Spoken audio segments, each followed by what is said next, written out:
হয়তো অনেকে আপনারা জানেন, গত 15 দিন আগে আমি একটা বিশাল বড় কার অ্যাক্সিডেন্ট করেছিলাম। জানেন নাকি আপনার যুবক ভাইয়ারা?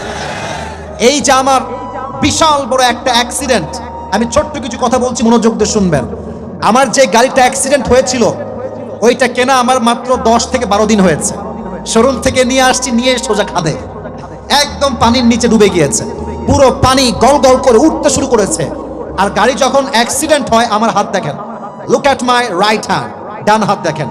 আমরা যাচ্ছি রাস্তা দিয়ে, রাস্তা হচ্ছে সোজা গিয়ে ডানে, সোজা গিয়ে, একটু মনোযোগ পাচ্ছি, সোজা গিয়ে ডানে। আচ্ছা, যদি আমি সোজা গিয়ে ডানে যেতে চাই, আমার স্পিড যদি থাকে 80 কিংবা 70, আমি কি গাড়ি ঘোরাইতে পারবো?